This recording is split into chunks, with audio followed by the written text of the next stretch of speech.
Thank you, Trish.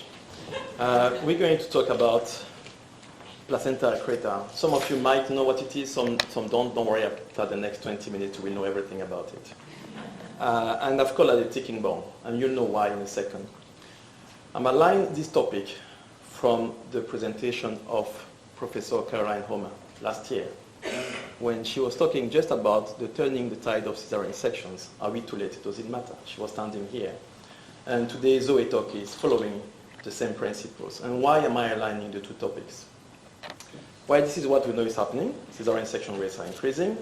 See the last line. This is a prediction for 2030. We expect 50% cesarean section rate at this evolution in 6 years. Hopefully it's going to be a bit less than that. But if this is what happens, you become a friend to a guy that I'm a friend with, which is called José Palacios Yoncanemo, who works in Argentina and has a lot of experience in placenta accreta. And the reason he has a lot of experience is because Argentina has a 50% rate of cesarean section. So when you Google placenta accreta, what you see is blood, and what you hear is story of mortality, people dying. Every report from every country comes with history of maternal mortality, with heavy bleeding, and with heavy bleeding, 2/3 of the bleeding in the Western world are linked to placenta accreta, either diagnosed or undiagnosed. The good news is it's fairly rare. The bad news is because it's very rare, there's not much expertise. So the placenta is designed to slide after birth, right? So the baby is coming out, the placenta slides, comes beautifully. It looks like a pate, bad taste sort of pate stuff. But literally, when you have a placenta accreta, it's adherent. So instead of just sliding beautifully, it's adherent, or it's embedded, or it's actually going beyond the uterus. And that's what we call, in jargon, medical jargon, placenta accreta, when it's just adherent but not embedded. Increta, when it's embedded in the muscle of the uterus, or percreta, when, like a cancer, it goes and gets blood supply from everywhere possible. The bladder, the side wall, the ureter, the cervix, the vagina, call it as you wish. The placenta accreta is actually really like a cancer. The placenta is growing, looking for blood supply everywhere possible. And if you wonder how it looks just like that. So this is a patient that had the hysterectomy. The smooth bit there is how the uterus should look like. And the placenta there is at the bottom. So somewhere here is the cervix that you can't see anymore because the placenta accreta has completely consumed it. So this patient was delivered from the top of the uterus, and you can see the placenta accreta is here. As you can see, there's absolutely no demarcation. So there's no way to separate the placenta from the uterus. Kim knows about it. And if you don't know about it, Kim knows. And the reason she knows, she made it popular because she had placenta accreta. And you'll be pleased, you will know that the two last kids, I think, are North and Western. Actually from surrogate mother, because she couldn't have baby because of placenta accreta. So nobody knew about it until Kim said she has more followers than me. We have to understand that placenta accreta means an abnormally adherent placenta.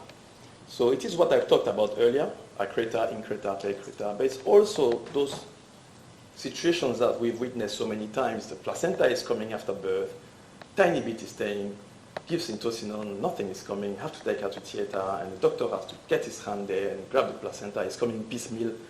You know this is not normal, it's adherent, it shouldn't be like that. Also, you can see people that have given birth or they have miscarriages and they come 2 or 3 times to have DNC again because there's a bit of tissue left, So there's only 2 options there. Either the doctor is very dull or the placenta is very adherent. And that's why people keep coming back with placenta to remove after birth or after miscarriages.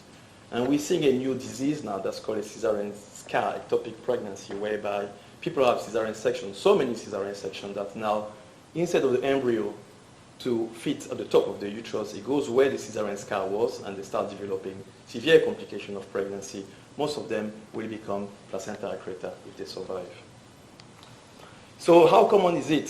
Very difficult data because it doesn't exist as an entity in WA data. So it comes at adherent placenta, and this is data is extracted for the maternity dashboard, and it's not published officially, it's just a data collection tool, but this is what we see. And this is only for the public sector. 94 pass, which is about, that was 9 years collection data, about 10 a year in WA. So it's not a big number. But remember that, 10 a year in WA in the public sector.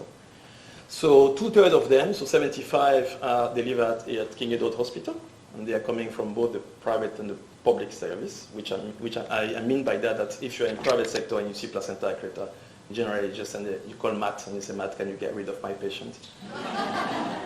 A third of the patient, and just let's link to the chart with Jonathan earlier, the third of the patient are not coming from Metro Perth.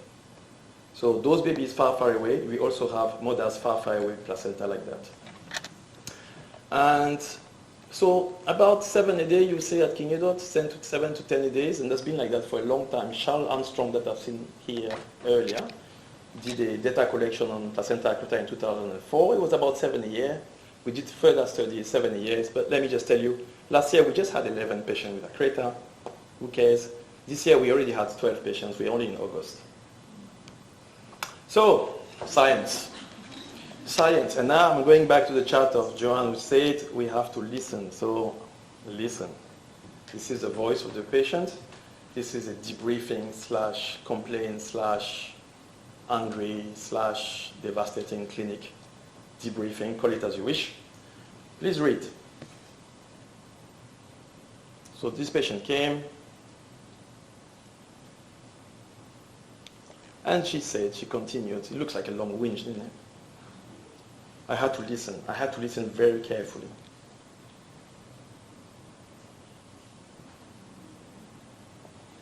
So very unpleasant, isn't it? So she was part of my team. At King Edward, we work in team, red, purple, green, whatever. And I've seen her once, and then she's seen 4 other clinicians. She's been operated by 2 other clinicians that didn't know her, and then she had complications. There was no ownership of the complications. She kept coming in and out. It's a story that you've heard 1 million times. But we see the patient at the end. And that's what she threw at me at the time. And I was listening very carefully. And I said at the end, what would you like me to do? And she said, I don't want that to happen to anybody else. I said, okay, like the challenge, let's do that. So how do you do with the care? 2 good things, she didn't die and baby did not die. But if you look at quality of care, everything else did not go well. Maternal morbidity was high. She had a vesico-vaginal fistula. So there was a communication between the vagina and the bladder, and that's why she was coming to emergency center, and they thought she had a urinary tract infection. She had antibiotics once, twice, 3, 4 times, until somebody realized that actually the urine is coming through the vagina, so it's not the right way. So severe morbidity, neonatal morbidity, the baby went to special care for a long time, was delivered at 22 weeks unexpectedly. And look at everything else you want. Postnatal depression, pelvic pain, mother-infant detachment, no breastfeeding, satisfaction with care was 0. Shared decision making, there was nothing, birth experience was flat. So the only thing we did well, she did not die. I think it's okay. In the middle of Africa, I take it. But not here. So scientific approach, because this is a scientific meeting, by the way. So we have to state the problem. The problem is, can we improve the journey and the outcomes of women with placenta accreta at King Edward? That's the only thing I wanted to know. So we have to collect information. So we had to collect, we decided to have a regional meeting at King Edward. We invited all our colleagues from different hospitals, public, private, and they said, let's talk about this. Do you have this in your hospital? What do you do with this? Because this is rare. And everybody says, no, we don't know, we send to you. We say, okay, that doesn't help. So we have a RANSCOG meeting. Same year, we decided to organize that with Prof. Dickinson and the team to have a national chat about this placenta accreta business. So in Adelaide, what are you guys doing? In Wellington, wherever, what are you guys doing? They just come and we do what we can.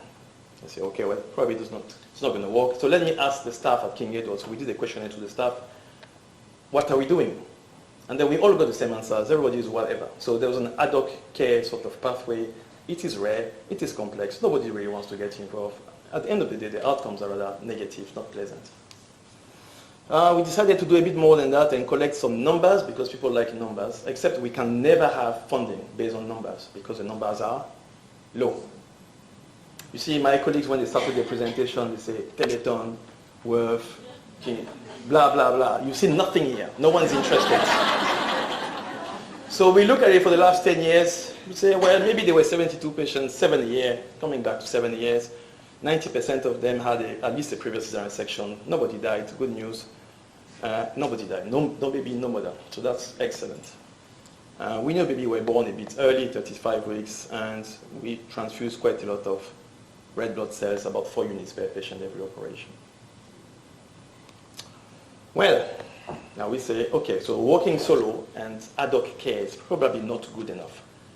What could? So we found out that if you have a multidisciplinary team, it will improve the journey and the outcome of the patients. I wasn't happy with that. So I said not only a MDT, because we have 1 million MDTs because we need to grab the money from the health government. But actually we need an optimal and a functioning team. Where do you get a team? The reality is absolutely no budget for Placenta Accreta, no extra staff or any time allocated. That was true in 2000. This patient, by the way, was 2015, we had the chat. And this was true in 2015. This is also true in 2024. So limitation of King Edward was, we don't have any intensive care unit there, and we're talking about patients being severely sick. There's no other surgical specialty on site. I'm talking about a growing mass that goes to your ureter, your bladder, your bowel, your pelvic side wall. There's no other specialty on site. And we have no interventional radiology that's been used in the past to control the blood flow during heavy hemorrhage risk strategy. But what we had King Edward itself, the core of King Edward, the people of King Edward. So we had Trish. We had people, millions of people like Trish. Like King Edward is full of those people. They know what to do. They want to do it. You just need to put them together. So we decided 2 years later to create the Accreta team, and this is a snap picture of the people that were there at the beginning, those who I could see. Some of them look so young that you can recognize them. That's fine. But Brendan is a psychiatrist, and the patient at the end said, I'm seeing a psychologist now. I said, hey, you should have seen the psychologist from the beginning, because that's terrifying. This is terrible. So we got Trish because the lady said, I don't know my baby. I did not expect to have my baby taken away from me. My other babies were with me. I did not expect to have this issue with bonding and attachment. I could not breastfeed. I wasn't helped to breastfeed. I was full of drugs. I was too scared. I didn't know who to ask a question to. So we got Trish, and Trish said, please, every time you have a placenta accreta patient, can you please come to the clinic and say hello so the patients can relax, and we can even organize a little tour. And we did a couple before COVID, and then we had to stop. A couple of surgeons were interested. Professor Yi Leong, that you might know, was a gynae-oncologist, very keen not to be disturbed ever again, because he is a gynae-oncologist, and they are great surgeons, especially when I'm talking about tumor and something growing in big vessels. So it is not unusual that we call the gynae-oncologist to come and help us to do the surgery, which is great. They can do that. The only problem is when they do that, they don't do oncology. So they are patients with cancer waiting. And they will tell you at the end of the day, I'm an oncologist, I'm not doing obstetrics. Can you guys step up your game a little bit? Say, yes, we want to, but we don't know how to. Say, okay, no problem, I'm going to train you. So this is what he thought about. And then so many people, nurses, doctor, anesthetists, imaging, you recognize Prof. Jan Dickinson, diagnosis is very important. First, you don't want to miss a placenta accreta. Second, you don't want to remove a uterus who does not have a placenta accreta. So that's doing a hysterectomy on a woman that was a false positive. So accurate diagnosis, and those people at the top there, so Jan and Chaya that you can see, they've never failed me in 8 years. If they say this is, it is. If it says going to the left, it is going to the left. It's amazing how good they are. Anyway, so we designed an experiment. Let's measure and improve the patient journey. Let's create a sustainable, functional, very cheap multidisciplinary team. We had to build and consolidate clinical expertise in each of those fields. So the nurses had to step up their game. The anesthetists had to step up their game. The vascular surgeons had to step up. Me, the little obstetrician, I had to learn how to operate like Yi. God knows how far I am, but at least I'm giving it a crack. And we need some sort of governance about it. Like, there was no data, there was nothing. Nobody's following nothing. There was no guidelines. There was no communication channels. There was no audit about it. There was no research whatsoever. So we've created all of this.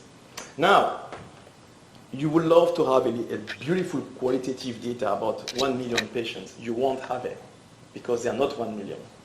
So I'm going to give you the journey of Didi. And I love Didi.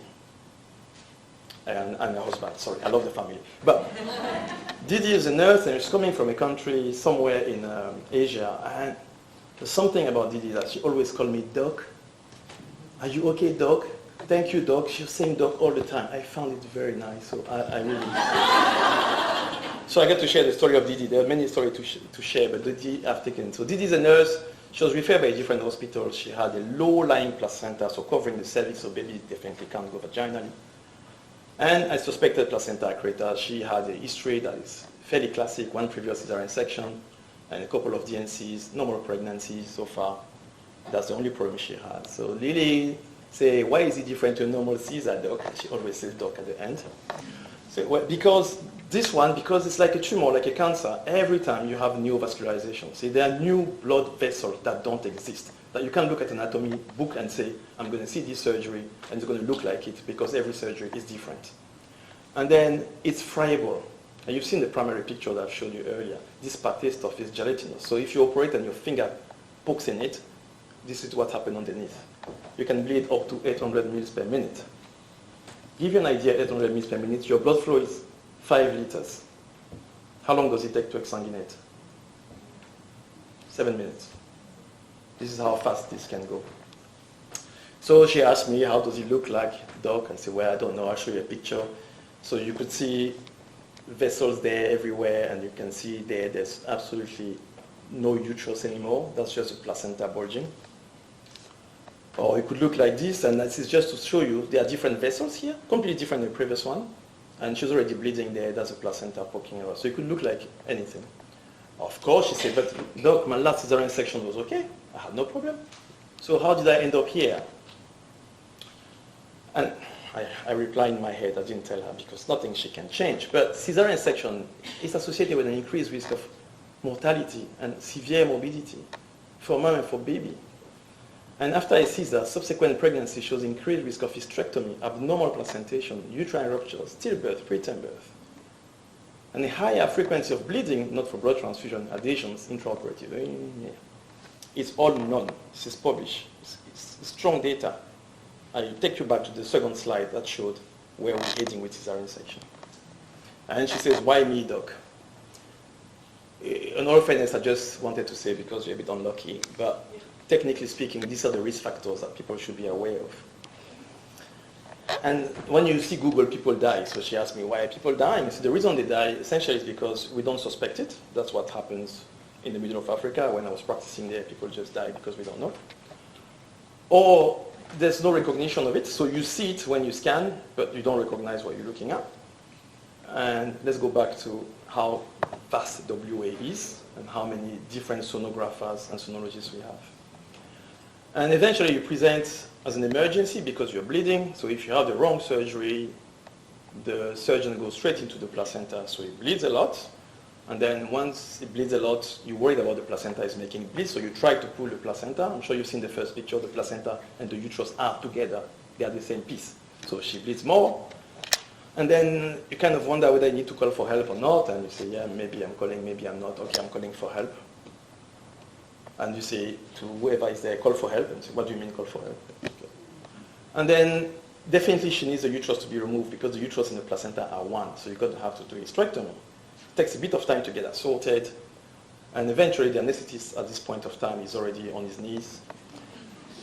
And then you start to do a standard hysterectomy, but it bleeds even more because this is not a standard hysterectomy because the vessels are different, because anatomy is different, because the blood flow is different. So if you don't know what you're doing, you end up in deep water very quickly.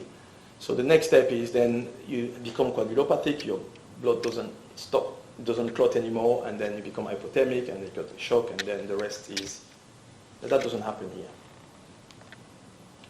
So what will happen next, Doc? So she wants to know what's happening next. Okay, well, you're going to have your normal antenatal care. You know, you still have to enjoy this pregnancy regardless of this. Baby's moving, checking bobs, bit of a scan, see the heartbeat, baby's strong, and all your vaccine, everything. It's a normal pregnancy anyway. So you optimize you because you know we're going to bleed, so we're going to give you some iron tablets or iron infusion. We get the team to say hello to you, so you can get Trish to see her. But I get the psychologist very early. Because although we discharge those patients physically after 6 weeks, they stay under the psychologist for months and months and months. There's not a lot of complication in pregnancy where you have giving birth, losing fertility, and the fear of dying at the same time. Those are three complex emotions. Three very complex emotions, and it's very hard to navigate with that. And then we're going to engage decision on timing. We do the consent. We'll see you. And what they worry about more than anything, the woman, is what after the surgery? Am I going to be left by myself now? Because there's always a lot of action before birth, and after birth, as you know, in care, suddenly the care package decreased significantly. And then this is where we say, no, we're going to stay with you until this is over. Until it is all over, whatever complication we have, we'll go through the complication until it's all over, and then we discharge you. And you could see the peace, because our system doesn't allow for what after birth. I mean, you got your 5 days of visiting midwife at home.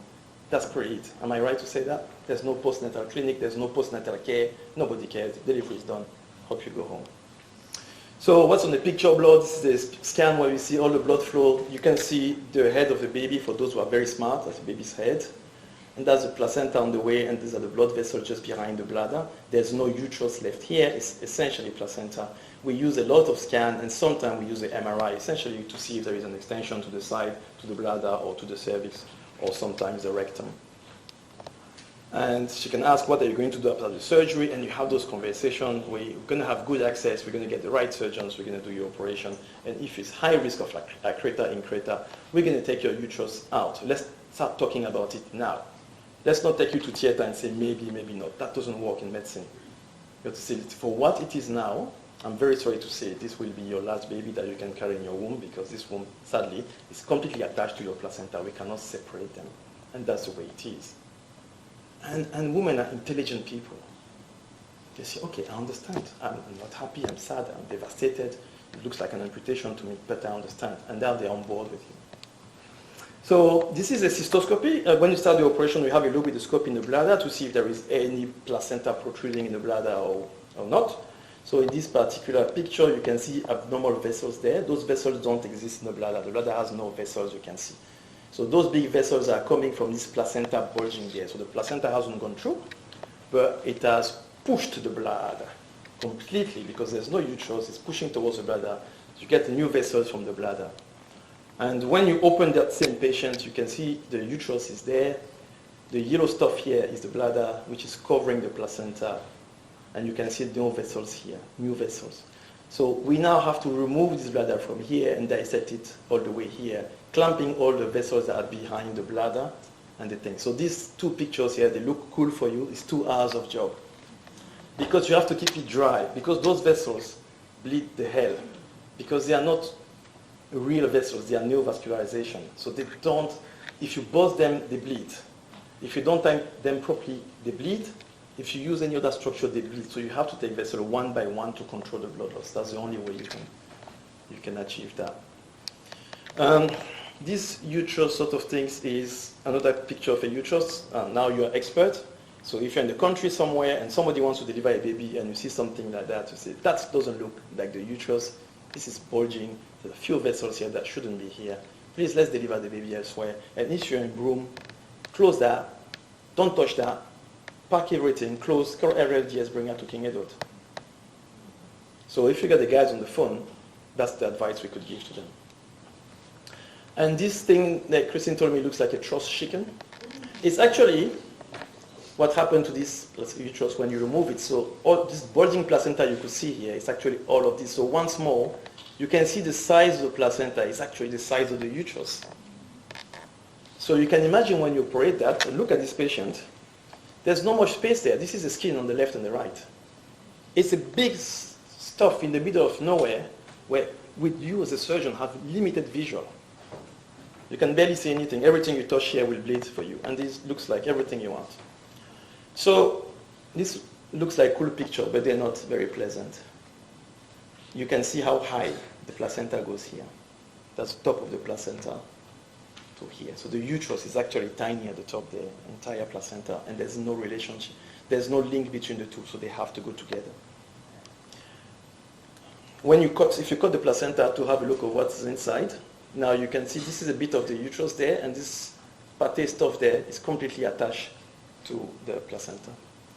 Well, evidence feedback. If you want any evidence feedback, go to the patient support group.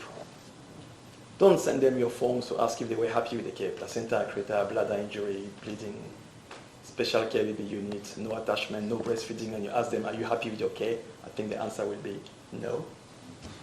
But it's not your fault, but no.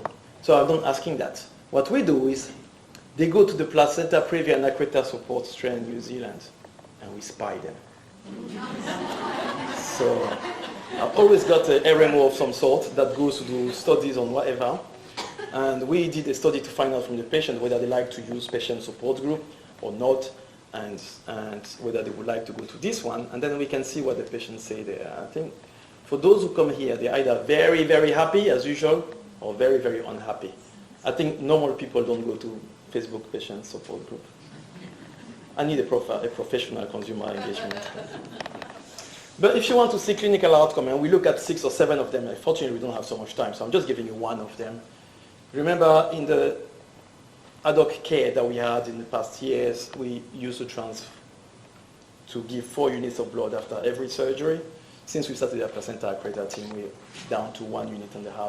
So we've reduced blood loss significantly. There are so many reasons for that. You have to time your surgery properly. You got to get the right surgeon. You got to use cell salvage. You got to be so meticulous, OCD with the bleeding, in and out all the time for 3 hours. And we have to have dedicated surgeons that are keen to get involved. So yes, we've improved the patient journey, and I'm going to stop there for the outcomes. Yes, the team is still functional, and I would say it's a kind team.